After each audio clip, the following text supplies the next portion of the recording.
बिस्मिल्लाहिर्रहमानिर्रहीम अस्सलाम वालेकुम। मेरा नाम है नवीश शेख और आप देख रहे हैं यूट्यूब चैनल। अफ़गानिस्तान के हवाले से बड़ी खबरें हैं, बड़ी चीज़ें हैं। अब तो जो तालिबान हैं उन्होंने वाज़िया तौर पर अमेरिका को डेडलाइन दे दिया और कह दिया कि 31 अगस्त के बाद आप हमको अफ़गानिस्तान में ना नज़र आएँ, बल्कि उन्होंने वार्निंग देते हुए ये बात कही है कि अमेरिका कि अफ़गानिस्तान से इनकलाब मुकम्मल होने तक हुकूमत का ऐलान नहीं करेंगे। फिर पश्चिम के हवाले से उनका कहना है कि किस तरह का होगा इसका फ़ैसला जो है हम मुस्तकबिल में करेंगे। पर एक क्लियर लाइन डिफ़ाइन कर दी है सुहेल शाहीन साहब ने, अपना जो इंटरव्यू दिया उन्होंने गुज़िश्ता रोज़ उसके अंदर, कि अब अमेरिका और उसकी अफवाज की यहाँ पर किसी भी किस्म की कोई ज़रूरत नहीं है और वो यहाँ से निकल जाएँ। चाहे वो उन्होंने एयरपोर्ट का के अंदर से इनखला करना है क्या नहीं करना, यहाँ से वो निकल जाएँ।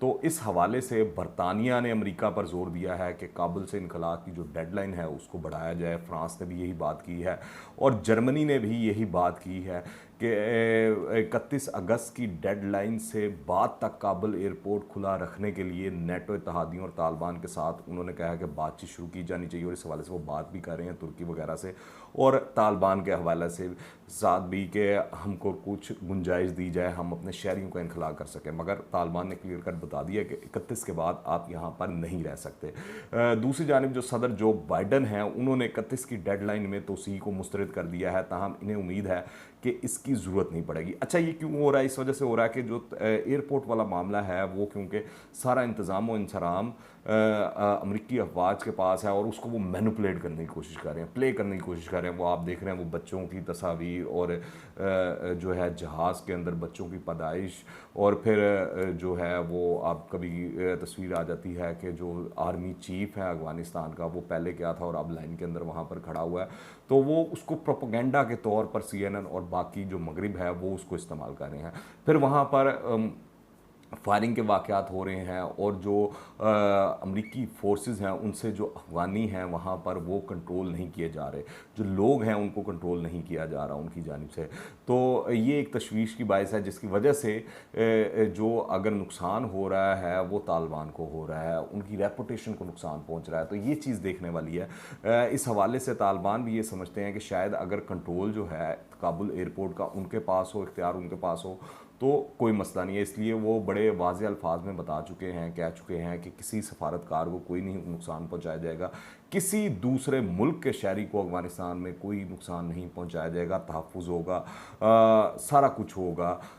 पर जो है अब देखते हैं ये कि किस तरफ जाती है, मामला चलते हैं। मगर इस बात में कोई शक नहीं रहा है कि अमेरिका और इत्तेहादी अफ़गानिस्तान छोड़ने से कबल यहाँ अफ़गानों में जो है सिविल वॉर की एक ऐसी मनसूबाबंदी कर चुके थे जिसके शोले जो हैं हमसायों तक भी जा सकते थे। तो ये भी जो एयरपोर्ट से वो जो मामला चल रहे हैं ये आखिरी कोशिशें हैं अमेरिका और उसके इत्तेहादियों की जानिब से, ऐसा लग रहा है। मगर ये बार होती हुई दिखाई नहीं दे रही हैं और इस मामले में भी लगता है कि उनको सुबकी होगी कि वो जो हार का मामला है उसको थोड़ा सा बदलने की कोशिश करें या वहाँ से बैठ के चीज़ों को मैनिपुलेट करने की कोशिश करें या एक नैरेटिव बनाने की कोशिश करें मीडिया के अंदर। वो इस तरह लगता है वो भी मुमकिन नहीं दिखाई दे रहा है।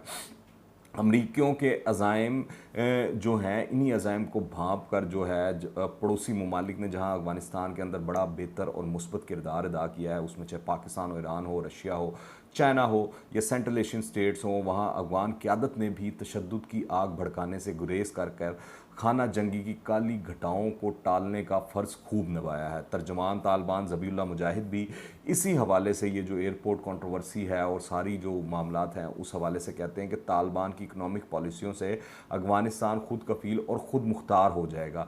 उन्होंने कहा कि अफ़गान शहरी अपने मुल्क ना छोड़ें, बाहर जाने वालों की जानें ख़तरे में होंगी, गैर मुल्की ख्याल नहीं रखेंगे। और ये दिखाई भी दे रहा है कि यहाँ से पहले अमेरिका कत्ल लेके जाता है और उसके बाद अगर आप स्टैट्स को देखें तो सिर्फ 2000 महाजरीन को अभी तक अमेरिका के अंदर वो मौजूद हैं। उसके बाद बरतानिया है, उधर भी 7 के 8000 लोग हैं, फिर भारत है, फिर वहाँ पर भी चंद हज़ार लोग हैं। तो इससे आप अंदाज़ा लगाएं कि ये जो सबसे बड़े पावर्स हैं वो तो कोई मेहमान नवाजी नहीं कर रहे, किसी को नहीं उन्होंने रखा। अगर देखा जाए, कैलकुलेशन की जाए, तो सबसे ज़्यादा महाजरीन इस वक्त पाकिस्तान के अंदर हैं, फिर ईरान के अंदर हैं। और ये हमारी रिपोर्ट्स नहीं है, ये मैं नहीं कह रहा हूँ, ये DW2 की TV की जो है अपनी रिसर्च है, अपनी रिपोर्ट्स हैं, उनके अदाद-ओ-शुमार हैं, उनके स्टैट्स हैं। फिर इसी हवाले से अगर आप देखें, जो तालिबान रहनुमा हैं खलीलुर रहमान हक्कानी, उन्होंने बड़ा अच्छा पॉइंट उठाया है। वो कहते हैं कि सुपर पावर्स को शिकस्त दे सकते हैं तो अपने लोगों की हम हिफाजत भी कर सकते हैं।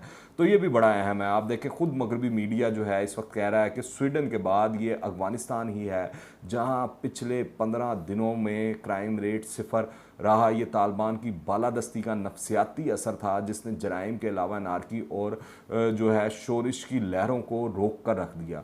तो ये क्रेडिट भी हमको देना चाहिए, ये चीज़ें भी देखनी चाहिए। दूसरा, स्वीडन की जहां बात हुई, तो स्वीडन के हवाले से एक विकीलीक्स का भी आई हुई है जिसके बारे में इंकशाफ हुआ है कि वो अपने तैयारे बेचने के लिए चाहता था कि अफगानिस्तान की आवाम पर ज़्यादा से ज़्यादा हमले किए जाएं।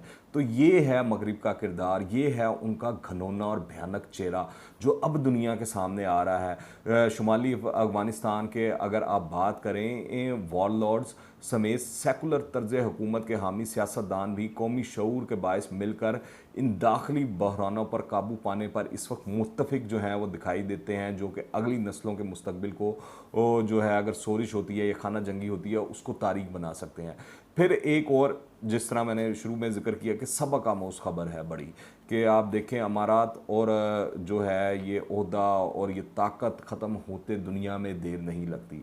तो इंसान को बड़ा आजिज़ी और इनकसारी के साथ ज़िंदगी गुजारनी चाहिए और उस तरह रहना चाहिए कि आप देखें अफ़गानिस्तान के जो आर्मी चीफ़ हैं वली मोहम्मद अहमदज़ई, वो कल लाइन में लगे हुए दिखाई दिए। क्या वक्त था, एक वक्त उनका रोब दबदबा और वो जो सारा कुछ चलता था, और कल जो है वो अपनी बारी के इंतज़ार के लिए लाइन में खड़े हुए दिखाई दे, और जिस कपड़ों में और जिस हालत में थे वो अफसोसनाक था यकीनी तौर पर। तो अरूज के बाद जवाल भी है और ज़वाल के बाद अरूज भी है।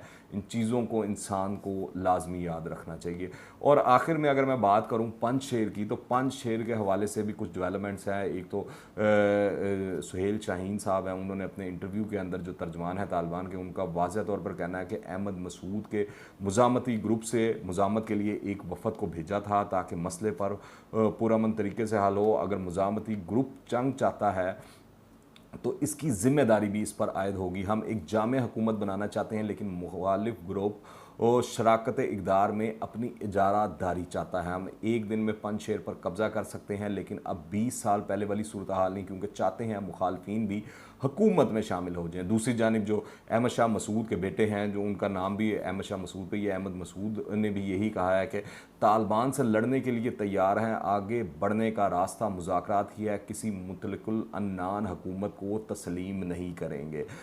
तो इसमें सारे मामले के अंदर वो लग रहा है वो जो है अमरुल्लाह साले, उनकी लगाई हुई आग है। उनके बयानात भी इस हवाले से आ रहे हैं और वो चाह रहे हैं वो भारत का पिट्ठू बन के कि किसी तरह इस मामले को हवा दी जाए और बढ़ाया जाए, और ये जो है ना कोई कत्लो गारत हो। तो वो असल इस मामले के अंदर दिखाई दे रहे हैं मुजरिम, और भारत उनके पीछे है। भारत डोरियां हिला रहा है और भारत की भी ख्वाहिश है कि किसी तरह ये भिड़ जाएं और एक बहुत जंग हो और खून खराबा हो।